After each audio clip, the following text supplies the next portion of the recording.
सबके ऊपर कंट्रोल कर ले। तो राम का नाम ले रहे हैं तो नाम का रूप है कहीं, तो वहाँ जाके वो जाके नाम जाके बेबो में और रूप से कहता है कि तुम यहाँ कहाँ बैठे हो, अमुक जगह पुकार रहा है तुमको, तुम चलो हुआ। ये सब भगवान का है, ये मकान भगवान का है, ये सब भगवान का। मेरा कुछ नहीं, मैं तो हूँ नहीं, मैं तो नंगा आया था, कुछ नहीं लेके आया था। वो है जो जिब्या होठ ना हले और फिर उच्चारण हो।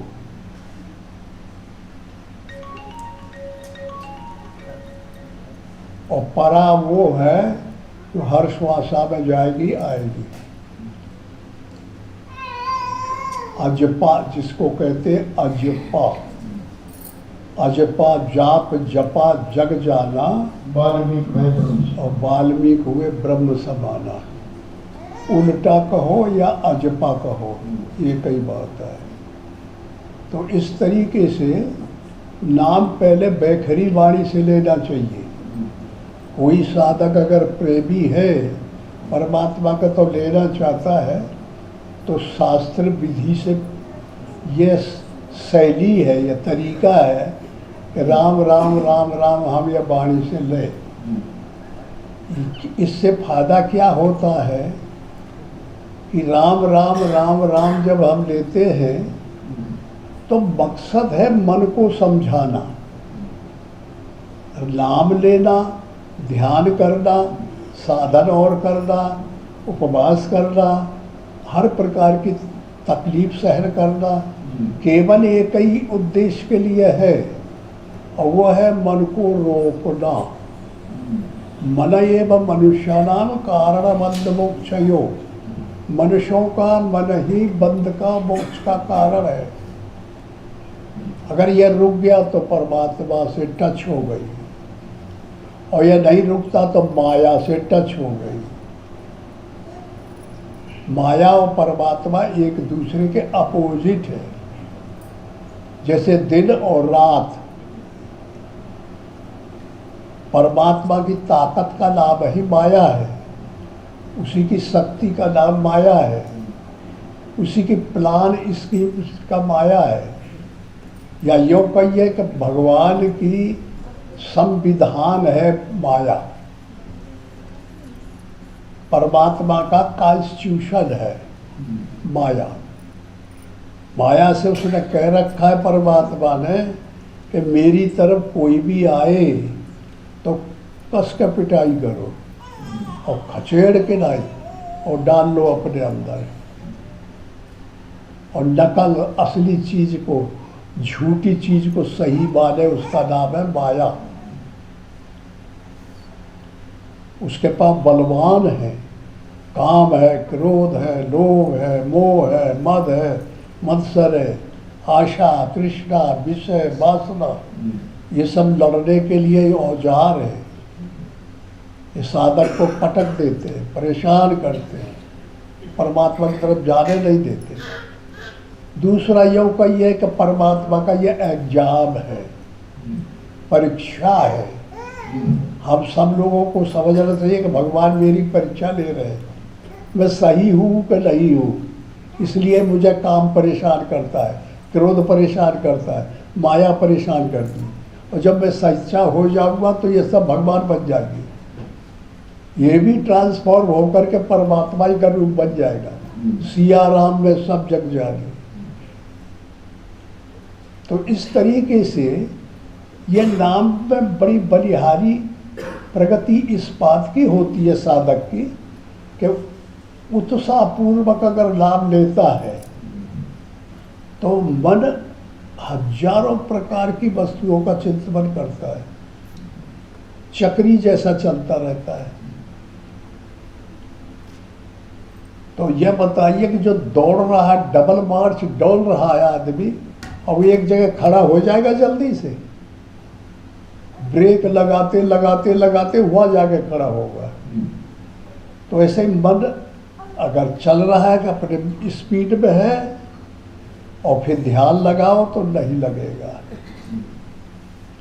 तो उसके लिए बताया गया कि नाम का सहारा पहले लो। तो राम राम राम राम कहने से राम एक ही चीज़ पर डाइवर्ट होता है, राम राम राम राम राम। तो मन धीरे धीरे इसी आवाज़ के साथ लपटने लगेगा। फिर जानते हो कि जो नाम हम कुछ भी मुंह से उच्चारण करते हैं वो वेव पकड़ लेते हैं और वेवों में चला जाता है, तरंगों में चला जाता है। और जहाँ तक स्काई ईथर है तहाँ तक बराबर जो है और वो शब्द चला जाएगा।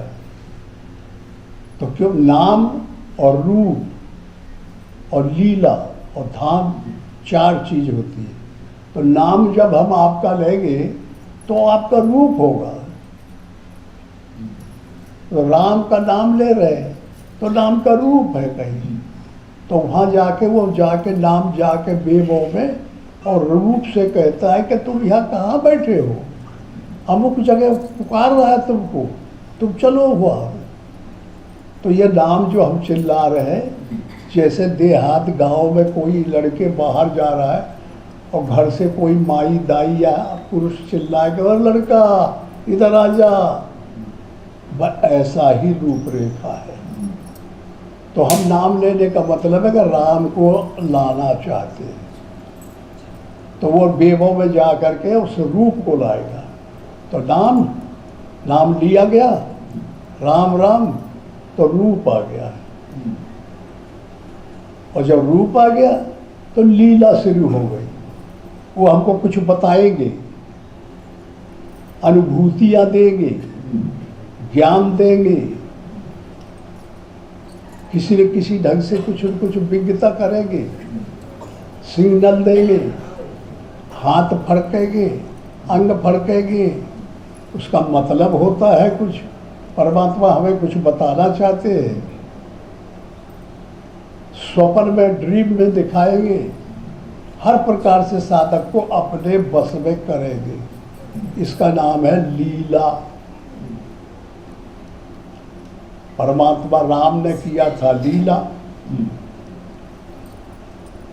और कृष्ण ने किया था रहस्य। रहस्य और लीला में कोई अंतर नहीं है। जैसे कोई 4 आदमी बैठे कुछ बता रहे तो दूर तुम खड़े तो कहो भाई ये क्या बता रहे हैं, क्या लीला है, क्या रहस्य है। रहस्य कहते हैं अनुभव को, अनुभूतियों को। लीला भी परमात्मा जो लीला करते हैं उनका नाम अनुभूति आए। तो इस प्रकार जब साधक को नाम पकड़ में आ गया तो रूप को ले आया, और रूप जब आ गया तो लीला समझ में आ जाएगी। परमात्मा कैसे है, निर्गुण है कि सगुण है, सावयव है कि निर्वयव है, कैसे वो आचरण करते हैं, कैसे रहते हैं, क्या कोई पुरुष जैसे है कि निरालंब है, निर्गुण है, निर्लेप एक रस है, व्यापक है, शुद्ध है, बुद्ध है, अजन्मा अचिंतन अरूप है, अलग है, कैसे है वो। ये लीला के द्वारा समझ में आता है। और जब ये समझ में आ गया तो अचल हो गया, सब पर की जानकारी आ गई, तो धाम हो गया। नाम रूप लीला और धाम। तो फिर ये जो मन है, बुद्धि है, चिद है, अहंकार, ये जो मंत्रिमंडल है, अंतःकरण, मन का काम है संकल्प विकल्प करना, चित्त का काम है चिंतन करना, बुद्धि का काम है निश्चय करना, अहंकार का काम है अहंकार देना। ये 4 अंतःकरण समाप्त हो गए। अब नाम रूप लीला धाम आ गए तो 4 ये कंट्रोल में आ जाएंगे, बेईमान नहीं, बेईमानी नहीं करेंगे। समझ में आया। तो इस तरीके से नाम लिया जाए, तो नाम खूब लिया जाए। बैखरी वाणी से 5000 नाम जब किए जाए तो अनहद द्वार खुल सकता है।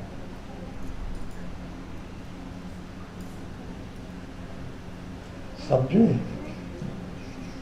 नाभि कमल में अनहद द्वार रहता है, जागृत हो जाता है, ऐसे रहते हैं कमल।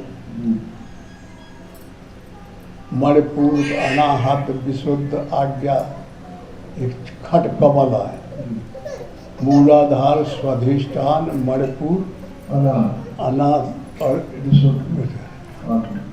ये जो अधोगति को रहते हैं, धीरे धीरे धीरे धीरे मेरुदंडीय है, इसी के बगली से नारी जाती है श्वासा और इंगला पिघला होकर यहाँ से निकलती है।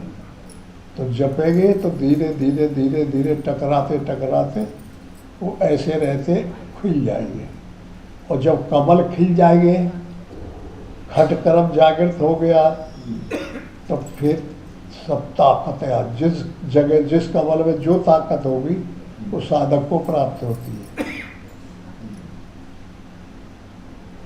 तो इस तरीके से नाम का महत्व बहुत बड़ा है।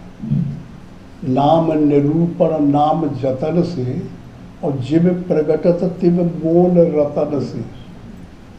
नाम को लिया जाए तो नाम जपते जपते नाम ही बता देगा, वो रतन का रूप बन जाएगा, पूछने की जरूरत नहीं पड़ेगी।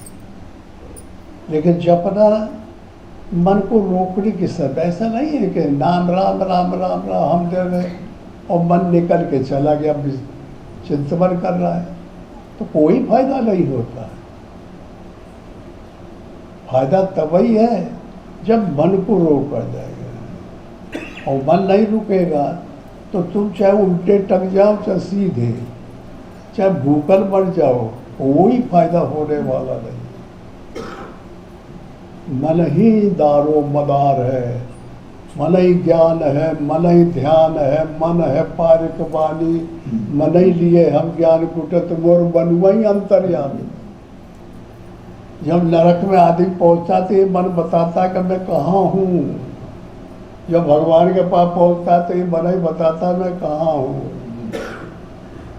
ये सजातीय पार्टी में अनुगत चेतन का प्रतिबिंब पा गया तो यह हजारावर हो जाता है, और विजातीय पार्टी में जो अनुगत पा गया तो फिर नरकगामी हो जाता है। तो भाई ये सब साधन उनके लिए बताए जाते हैं जो त्याग से करें।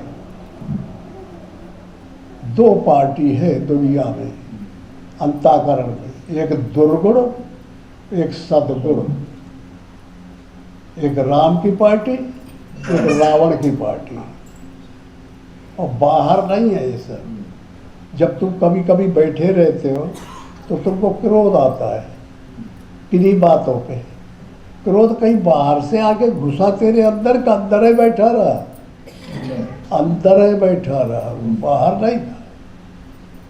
तो ये काम क्रोध लोभ मोह मद मत्सर ये सब अंदर रहते हैं, ये हमारे ऊपर कब्जा किए हुए हैं। और ज्ञान वैराग्य शांति संतोष क्षमा दया सद्गुण ये भी अंदर रहते हैं, और निरंतर इनमें युद्ध चलता रहता है कदम कदम पे।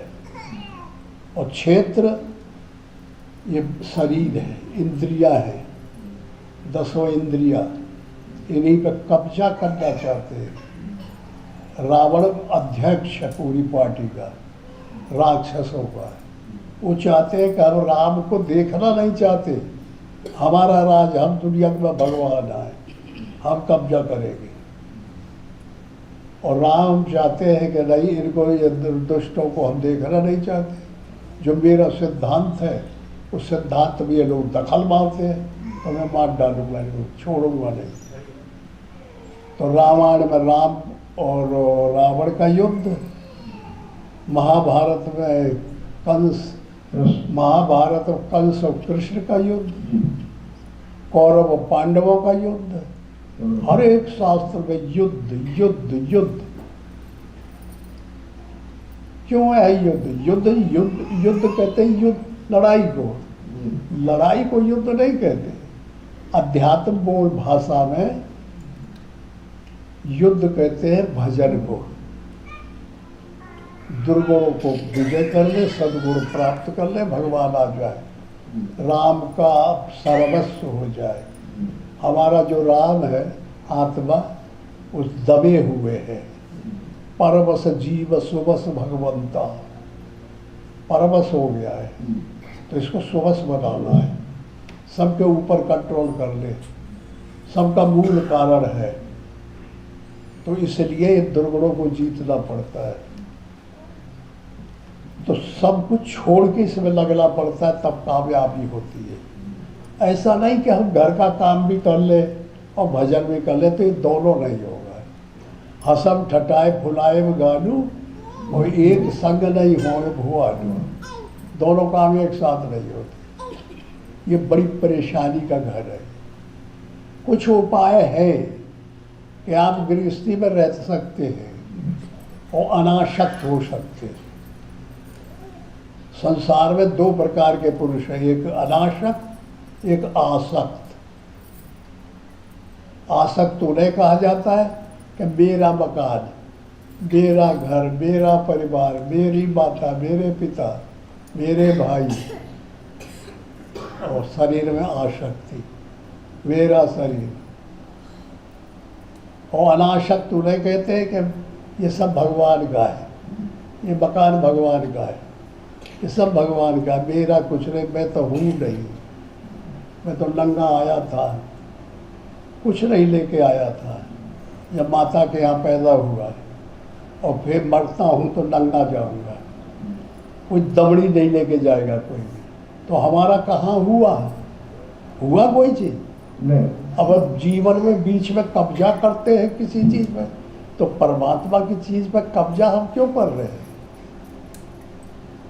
ये तो सब उसकी है जो अदृश्य है, और सब पर बराबर कंट्रोल है उसका। इतना कुदरत का संविधान है, तो उसमें जबरदस्ती मेरा मकान मेरा, यही मोह है, इसी को आसक्ति कहते हैं। बपु से ब्रह्मांड सुप्रवृत्ति लंका, लंका क्या है? आसक्ति। मेरा शरीर कितना सुंदर है, कैसा है, कैसा है, मेरा हाथ, मेरी उंगली, मेरा ये, मेरा मेरा मेरा मेरा संकेत करता है ईगो को, मैं, अहंकार को। और अहंकार सिर के नीचे होता है, पतन होता है आदमी का। जिसके अंदर अहंकार आ गया वो चौपट कर देगा। इसलिए सब परमात्मा का है, सब परमात्मा का है, सब परमात्मा का है। हम तो कोई आदेश पालन करते हैं।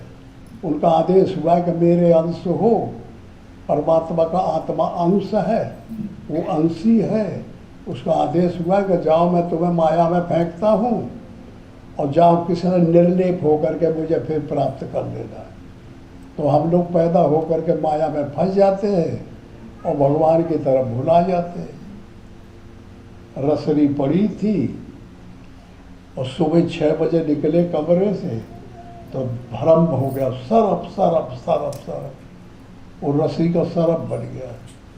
अब सरफ ही सरफ हमारे निगाह में, सरफ ही ब्रेन में, सरफ ही सरफ आगे ज्ञान में, संसार है संसार रह गया सरफ ही सरफ। और रसरी का ज्ञान अगर हो जाए तो सरफ भाग जाएगा, तो रसरी का ज्ञान होता ही नहीं। यही के लिए हाँ हुज्जत है जो सत्संग और ये और वेद और शास्त्र पुराण, किसी ढंग से करो, ये इलाज है, ये इलाज है, ये इलाज है। तो लोग जो है फिर ऐसा है कि माया के में इतना आनंद है कि खाना मिल जाता है, ये में भूखल मरना पड़ी, और में और वस्तु मिल जाती है, ये में परमात्मा पर निर्भर होना पड़ेगा। मिलेगा ये में उससे अच्छा, लेकिन बहुत दिन के बाद मिलेगा। जब हमको ख़त्म करा देंगे तब मिलेगा। मैं था तब तू नहीं, और तू है तो मैं ना आया। प्रेम गलियत साकरी तामे दो न समाए। और तू जब रह जाएगा, मैं खत्म हो जाएगा, तब आनंद आएगा। तब भगवान या मन बदल करके गरुड़ बन जाएगा, और गरुड़ विष्णु भगवान की सवारी आए। तो जब विष्णु आ गए, बैठ गए, तो लक्ष्मी कहाँ जाएगी फिर? तो पत्नी है, तो मालय मालय है। फिर कहते कि बाबा लोग बड़े राजी रहते हैं, जाना आना नहीं पड़ता कहीं। मांगना नहीं पड़ता, मेहनत नहीं करनी पड़ती। फिर भगवान के वो हो जाते, सोल्जर हो जाते, वो रिटायर्ड हो जाते, तो जो जिम्मेवारी उनकी है वो करेंगे। तो इस तरीके से नाम का भैया समझ गए डॉक्टर साहब, और नाम जपो और नाम का अर्थ भी समझते चलो कि नाम का प्रभाव क्या होगा। और ये नाम को, बैखरी वाणी को बहुत दिन लेना पड़ेगा। और जब तुम्हारा अंदर प्रवेश करने लगेगा, मन लेना का मन नहीं करेगा, और हम राम राम आवाज़ जाने के लिए बोलने लगे, तब फिर बदल देगा, फिर हमसे बात करना। और ये कुछ दिन के बाद जब इसका कर्जा अदा हो जाएगा, प्राइमरी का हो गया, बैखरी का, फिर प्रसन्ति का, मध्यमा का हो गया, फिर प्रसन्ति का बताएंगे। प्रसन्ति वाणी बहुत महत्वपूर्ण है। हाँ, प्रसन्ति समय व्यापक कर देती है। शुभेच्छा, सुविचारणा, तन्मानुषा, सत्वापक्ष, असंशक्ति, पदार्थ भावनीय, तुर्यगा, ये 7 सोपान है वेदांत के, योग के सोपान हैं। इस 7 को पार करना पड़ता, तब योग मिलता है। समझ लो, सीढ़ी है चढ़ने की। जब 7 ऊपर पहुंच गए तुर्यगा, तब फिर साधक की अनुभूति पूरी हो जाती है। तो इस तरीके से खूब नाम जपो। और हम डॉक्टर को नहीं बता रहे, सबको बता रहे। ये भ्रम में न रहे कि स्वामी जी डॉक्टर से बोल रहे, हम वही सबसे बता रहे हैं जिनको अच्छा लगे वो अपने पकड़ लिया कर। ठीक है। हाँ, और क्या है बताओ।